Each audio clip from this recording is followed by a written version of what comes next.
Hello everyone, এইভাবে চুরি শুটকি ভাজি করলে অনেক মজা লাগবে। এটা ভাজি বা ভুনা যেটাই বলেন না কেন, ভর্তাও বলতে পারেন অনেকেই, তবে আমি এটা বলবো শুটকি ভুনা। আমার কাছে খুবই মজা লাগে, তাই আমি এইভাবেই শুটকিটা ভুনা করি। ছোটো ছোটো করে কেটে এইভাবে ভুনা করলে অনেক অনেক অনেক টেস্ট লাগে। অবশ্যই ট্রাই করবেন। যে শুটকি খায় না ইনশাল্লাহ আমার মনে হয় সেও এই শুটকিটা খাবে। এমনিতেই চুরি শুটকি কিন্তু অনেক মজা। তো আমি এই যে তাই ভাজি করে ফেললাম। কেমন হয়েছে বলবেন অবশ্যই, পুরো ভিডিওটা দেখবেন আশা করি। আর এই যে চুরি শুটকি আস্তে আস্তে আমি পিস পিস করে কেটে বয়মে ভরে রেখেছিলাম। তো একটু সাদা সাদা হয়ে গেছে, তো কোনো সমস্যা না, বৃষ্টি পড়লে একটু এরকম হয়। এটা আমি ভালো করে এই যে ছোটো ছোটো করে কেটে নিয়েছি। এটা আবার একটু গরম পানি দিয়ে একটু সেদ্ধ করে নেব, ভালো করে ধুয়ে একটু সেদ্ধ করে নেব। এই যে ভালো করে ধুয়ে নিয়েছি, একটু সেদ্ধ করে নিব। সেদ্ধ করলে সুন্দর একটা কালার চলে আসবে, অরিজিনাল কালারটা। আর এই যে আমি পেঁয়াজ কেটে নিয়েছি ভুনা করার জন্য। এই সেদ্ধ করা হয়ে গেছে, আমি ভালো করে ধুয়ে নিয়েছি। এই দেখছেন আর অরিজিনাল কালার চলে আসছে। আর এখন আমি একটা কড়াই নিয়ে নিলাম, কড়াইতে পেঁয়াজ দিয়ে দিলাম পরিমাণ মতো, দিয়ে একটু নাড়াচাড়া করব। নাড়াচাড়া করে পেঁয়াজটাকে একটু আমড়াইয়ে নেব, একটু হালকা ভেজে নেব। ভেজে নেওয়ার পরে ভালো মতো তারপরে আস্তে আস্তে মশলা দিয়ে দিব। আগে মশলা দিলে আসলে মশলাটা পুড়ে যায়, তাই আমি আগে মশলাটা দিব না, একটু আড়াই নিচ্ছি পেঁয়াজটা। এই ভুনাটা আসলে পেঁয়াজের টেস্ট, যত বেশি পেঁয়াজ দিবেন তত বেশি টেস্ট হবে।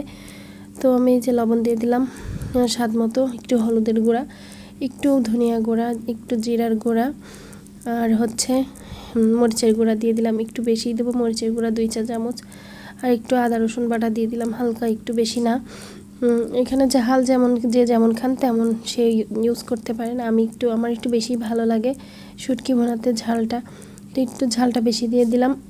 দিয়ে একটু পানি দিয়ে করব, মশলাটা ভালো করে কষাই নিব, নইলে মশলাটা ভাজা ভাজাই থাকবে। কারণ শুটকি আমি যখন দিব তখন কিন্তু পানি দিয়ে আর কষাবো না, এই জন্য মশলাটা আগেই কষাই নিচ্ছি।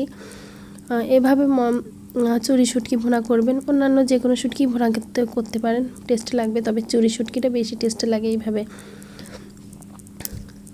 তো শুটকির নামটা আমার ঠিক হয়েছে কিনা সবাই একটু জানাবেন। এই যে আমি মশলার ভুনা হয়ে গেছে, আমি এর মধ্যে দিয়ে দিলাম শুটকি, ছোটো ছোটো করে কেটে নিয়েছি। এটা কিন্তু পাটায় বেটে না, পাটায় বেটে শুটকি সেটা আলাদা করি, কিন্তু এটা ছোটো ছোটো করে কেটে ভুনা করলেই ভালো লাগে।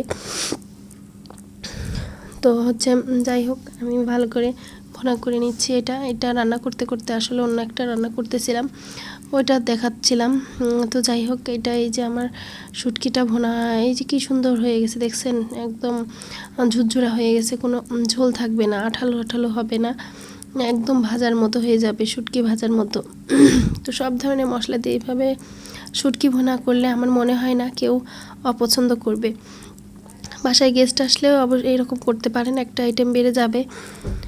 তো কেমন লাগে এলো, পুরো ভিডিও অবশ্যই দেখবেন, না দেখলে কিন্তু বুঝতে পারবেন না আমি কিভাবে রান্না করলাম শুটকি ভুনাটা।